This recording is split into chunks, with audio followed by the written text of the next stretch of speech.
الحمدللہ رب العالمین والصلاة والسلام علی رسولہ الکریم اما بعد فاعوذ باللہ من الشیطان الرجیم بسم اللہ الرحمن الرحیم وَأَقِيمُوا الصَّلَاةَ وَآتُوا الزَّكَاةَ وَارْكَعُوا مَعَ الرَّاكِعِينَ صدق اللہ العظیم۔ اللہ جل وعلا نے اپنے لا ریب کلام میں ارشاد فرمایا وَأَقِيمُوا الصَّلَاةَ وَآتُوا الزَّكَاةَ وَارْكَعُوا مَعَ الرَّاكِعِينَ۔ پہلے اس پارے کا یہ 5واں رکوع ہے۔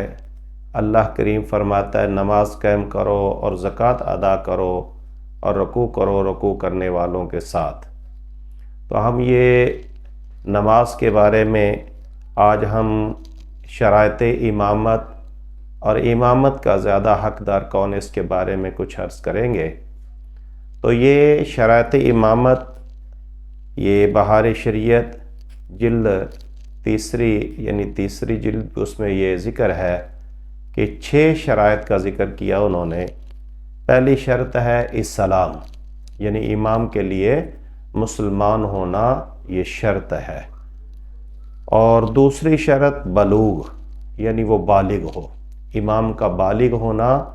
یہ بھی شرط ہے۔ تو اس کے بارے میں عرض کروں کہ اگر یعنی وہ امام ہے تو کم عمر کا ہے تو اس کا یہ بالغ ہونے کا یہ جو فقہائے کرام نے لکھا کہ لڑکا جو ہے وہ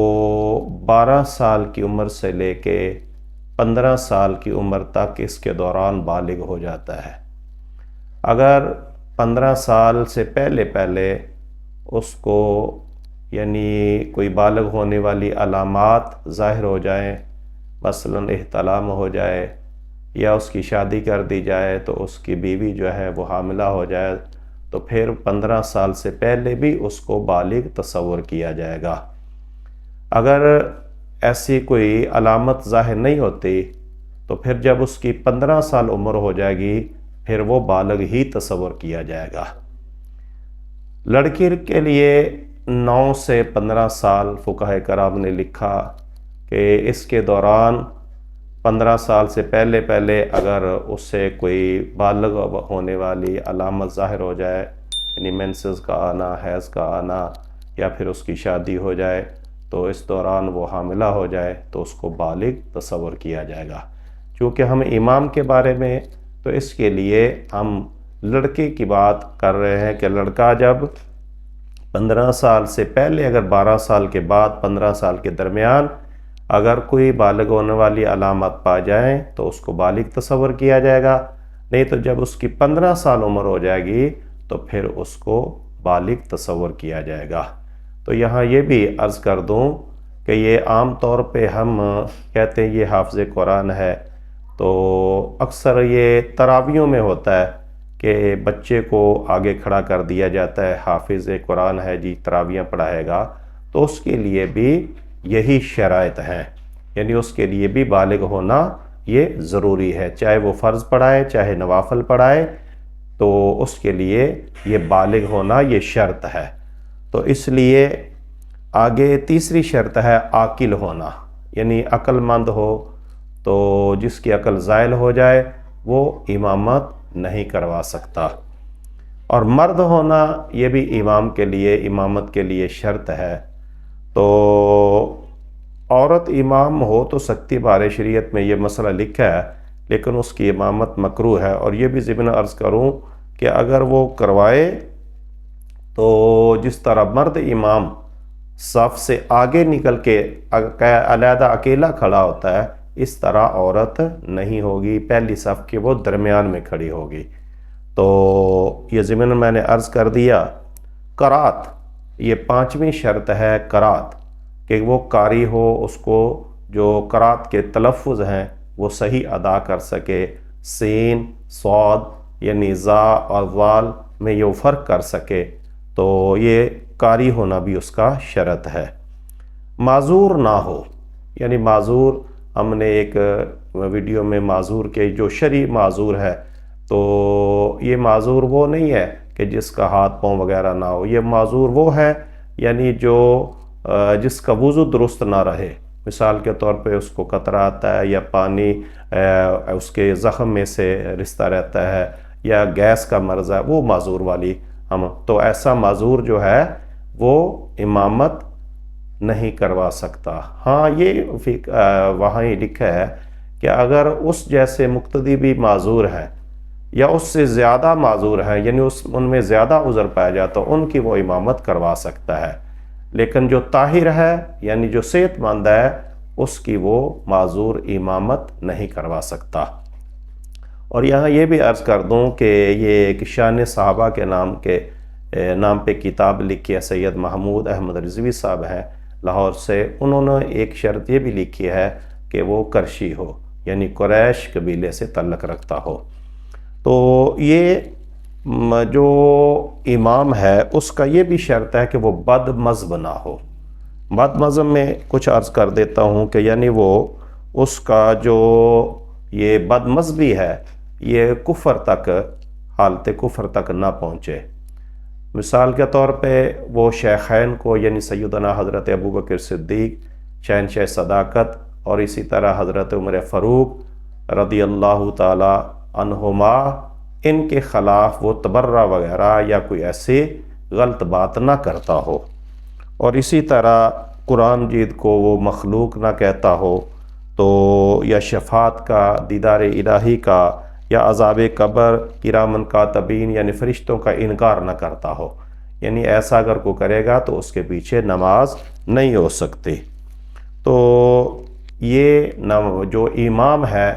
اس کے لیے یہ شرائط تھی، یعنی ان میں سے یہ شرائط کوئی اگر نہ پائی گئی تو اس کی امامت درست نہیں ہے۔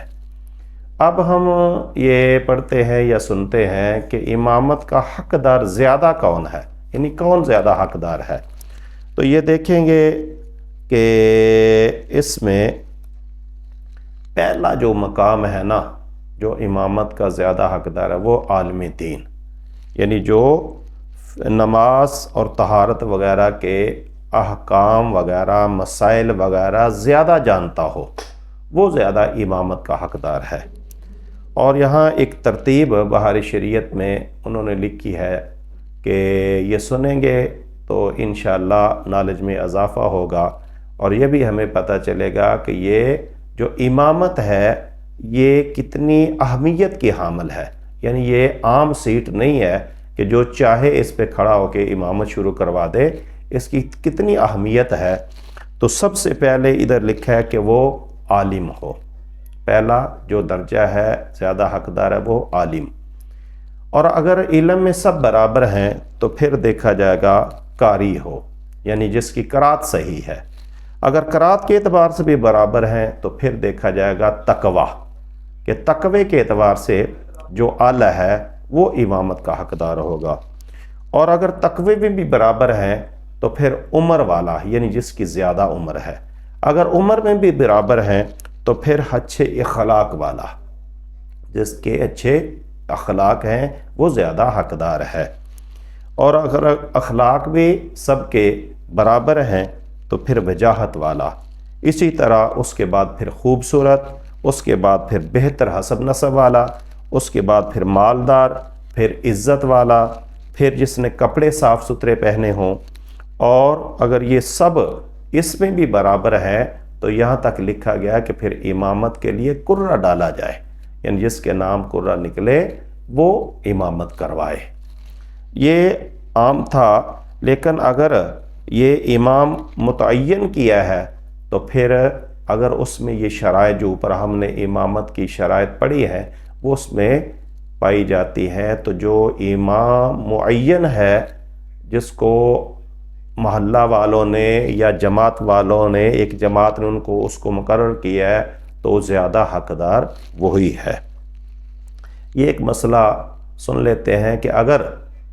امام بیٹھ کے، یعنی ہے وہ عالم لیکن کوئی وجہ کہ وہ قیام نہیں کر سکتا تو وہ بیٹھ کے نماز پڑھاتا ہے، تو اگر وہ عالم ہے، شرائط دوسری اس میں ساری پائی جاتی ہیں، تو اس کے پیچھے اگر وہ رکوع سجود کر سکتا ہے تو اس کے پیچھے کھڑا ہونے والا نماز پڑھ سکتا ہے۔ یہاں ایک امی جو ہے، امی ان پڑھ کے معنی میں، اس کے پیچھے اگر عالم دین بھی ہے،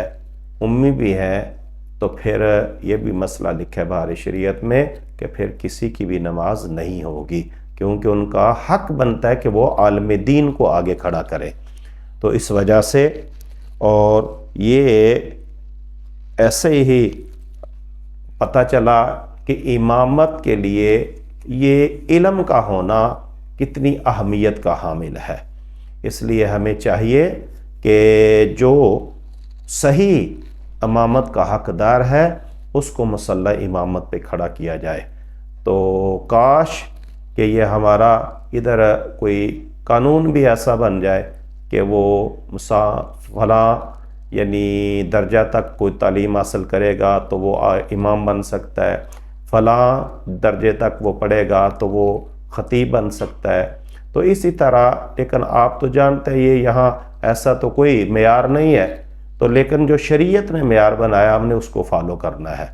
کہیں معیار ہو یا نہ ہو، دنیا داری کی ہم بات نہیں کریں گے، ہم تو شریعت کی بات کریں گے، دین کی بات کریں گے، اللہ رسول کی بات کریں گے۔ تو اس لیے جو اللہ رسول نے فرمایا اس کا مفہوم ہم نے سنا، تو دعا ہے کہ اللہ تعالی ہم سب کو قرآن و حدیث کو سن کے اس پہ عمل کرتے ہوئے سب کا خاتمہ بالایمان فرمائے۔ اور میں اپنے معزز سامعین سے یعنی التجا کروں گا کہ یہ میرے چینل کو آپ سبسکرائب بھی کریں اور لائک بھی کریں اور دوسرے مخلص دوستوں کو شیئر بھی کریں۔ اللہ تعالی ہم سب کا حامی و ناصر ہو۔ اگر کوئی کمی بیشی ہو تو اللہ معاف فرمائے۔ وآخر دعوانا ان الحمدللہ رب العالمین۔